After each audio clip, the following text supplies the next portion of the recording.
Hey everybody, it is CELINA REYNA, where today we are coming at you with what happened to Laura Ayala. Okay, this case is going to be, we're going to jump right into this case. This case is going to be very disturbing, but it's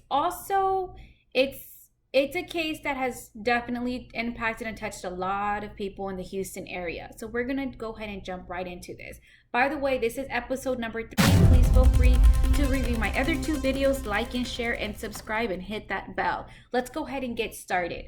Okay, Laura Ayala was born on October 29th, 1988. She went missing on March 10th, 2002. Okay, so Laura had a science project or a paper to complete on March 11th. Okay, just like typical kids, she kind of had a tendency of just saying, hey mom, I forgot I have this project to complete. And she had to use newspaper or magazine facts. Now, she did not have either one of these facts, so her mom told her she would take her the next morning. It was 9:50 p.m. on March 9th. Her mom said that, you know what, it's too late. Let's go ahead and just be patient and I'll take you tomorrow morning. That did not sit very well with Laura at all. Being 13 years old, she was actually a great student. According to teachers and other people who knew her, her friends, she was a very caring young girl, okay? According to her mother, anybody would want a child like her. She was an honor roll student, A+ student on all her grade levels. Academics was just phenomenal. According to her teachers, she was always on time, never absent, driven, knew what she wanted to do in life. And at 13 years old, I mean, that's great. So who wouldn't want a child like that, right? Well, on March 10th, things just kind of took a turn for the worse. She went out, got the news, and to go and get the newspaper after her mom told her not to go. She went to the newspaper store, which is going to be at the gas station at the Field gas station right off of Broadway Street in Houston, Texas. If you're familiar with Houston, Texas, you know that's right off of the, you go to, I guess it's the Gulf Freeway area, and you exit Broadway. And as of today, that gas station is still there, and the apartment still sit there as of today, 2020. So it's already been 18 years, okay? March 10th of this year, 2020, marked 18 years since Laura has been missing. What happened to Laura? Her body or remains still have not been found. No charges have been filed or anything like that. So what happened to her? Well, her mom went out to go look for her that night. She found a shoe, just a shoe, and some newspapers that were on the floor, which indicated on the street, which indicated she had already purchased the newspaper and she must have been coming home. It was only like, I want to say, a minute away from where walking distance as well. Okay, but still, it's 10 o'clock at night, you're only 13 years old, and at 13 years old, you feel invisible. We've all felt that way more times than others, and even at our age now as adults, we still tend to feel a little naive and invisible, and you can't tell us anything, or kids, and teenagers especially. So Laura just wanted to complete her science project. She felt horrible she wasn't able to complete it. Her mom said she was in so much distraught.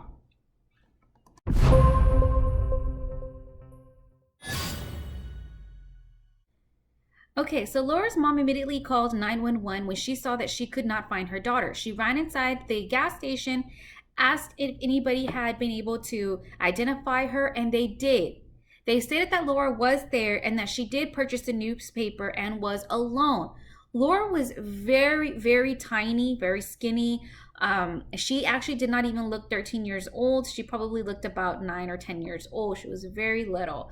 She was not by all means malnourished or anything. She was just very young, very, very tiny for her age.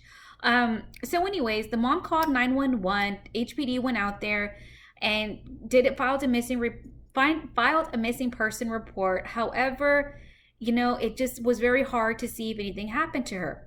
Fast forward,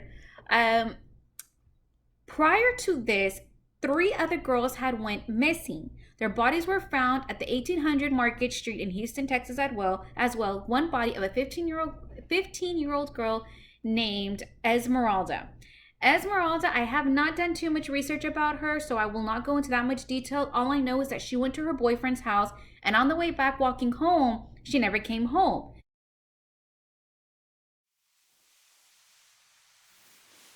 They found her body about 2 or 3 days later. Searchers found her body at a field at the 1800 Market Street, and they were able to quickly identify that she had a gunshot wound to the head and she had been raped. So prior to that, two other girls, two waitresses that worked at the same place, same thing happened to them. So they knew, HPD knew at the time, that there was more than one person who could have committed all of these crimes, because the crimes were too close together. According to them, they were way too close together, and the DNA were not matching with what was being found. Okay, so with that being said about DNA, this is something that's going to be very tricky, very hard for me even to understand as well. Again, I've done extensive research about this case and all the cases that you will see on my YouTube. So they had captured a white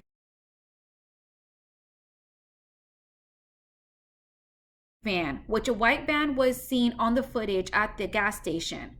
And they were able to get, I believe it was like a 1 or 2 license plate number. And I know with my husband being in law enforcement, it's easy for them to kind of check and see what the make, the model, and if you have, a few numbers of the license plates, of the license plate number, then you can definitely put something together. I don't know how all of that stuff works.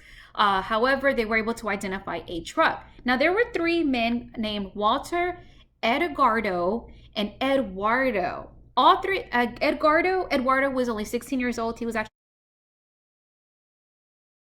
the youngest one. Now, there was a van that the dad had that matched, that linked to these 3 boys. Okay, they were not brothers. I believe 2 of them were. One of them was a cousin or a friend or something like that. Now, police were able to identify that the white vehicle was owned by somebody named Chapa, something like that. And so they went and spoke to him. They're like, well, my son used the vehicle, around that time. They're like, well, do you mind if we take a look in there? They took a look in the van and was able to swab DNA. They swabbed semen and blood. That alone should send chills up your spine. Can you imagine, identifying semen and blood in a vehicle and just, not knowing what's going on, and these young girls are going missing or found dead.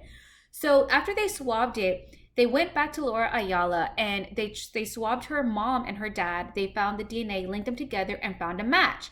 So they said, okay, this blood type in here and the semen found by somebody else, which was by the male. Again, we can only speculate what happened in that van. Obviously, we can speculate. Sadly, it was a match. Sadly, HPD did not know that there was a match linked until December. That was very critical in this information. Like, why wasn't HPD notified? Why wasn't anybody telling HPD that they found Laura Ayala's blood in a van and that there was a DNA match? We still don't know as of today. However, the case still remains open. It is not closed and charges have not been filed. Now you're probably thinking, why haven't they filed anything? There's DNA. HPD with, I guess, any department, I just have to say that any department, it's very hard for them because there's not a body being found. There's no body. So without a body, it's very difficult for them to charge them with murder. Let's say they go to trial, okay? And all 3 men are there. However, they're found not guilty by the jurors. What happens then? They cannot be tried twice. So with that being said, HPD is they're working diligently on this case. Like I said before, it's been 18 years since she's been missing and the case is still open. Those of you that have any information about the case, I suggest you call HPD as well, the tip line as well. I can pin it down below. The 3 guys, though, are serving time for the other 3 cases. They were able to identify those because the bodies were found. DNA was swabbed, as well as semen being found and matched with the males and with the young girls as well. So prayers and for the families of the 3 families as well. There could be other families that are linked to this. Other missing girls that are linked to this case as well. So sadly, as of right now, they are in jail. They are in jail for and being tried, and they have been found guilty for the other cases. HPD continues to follow up with this case and continues to speak to the individuals. However, they are not willing to talk, and so nobody has yet spoke up. So it's like I said, it's been 18 years since Laura's been found, or her remains, or something. And again, we can only speculate about why her blood was in that van and why there was semen in the van as well. There were speculations that she had gone to Mexico because apparently somebody had, for the Greyhound here in Houston, Texas, and downtown, they signed their name and also put Laura Ayala, and that her signature looked similar to the real Laura Ayala that has been missing according to her her mother. However, nothing has been found since then, and the bus had went to Mexico. There's still hopeful thought that she might be alive, right? I mean, there's a possibility that she can be alive. Sex trafficking is very large in Houston, Texas, as we all know. So this case is just going based off of speculation about what happened to Laura Ayala. If you have any comments or anything like that, and you want to basically just comment below. If you have any questions, things like that. I just pray that they bring home Laura. We don't know what happened to her. So thank you very much for tuning in. Don't forget to like, subscribe, and click that bell. I will be doing future shows as well about the missing. Now, if you want your case as well, just for me to talk about, or a case, any case that you've kind of, want somebody to speak about, go ahead and message me or comment below, and I'll definitely do that. Bye, guys. Thank you. Have a great day.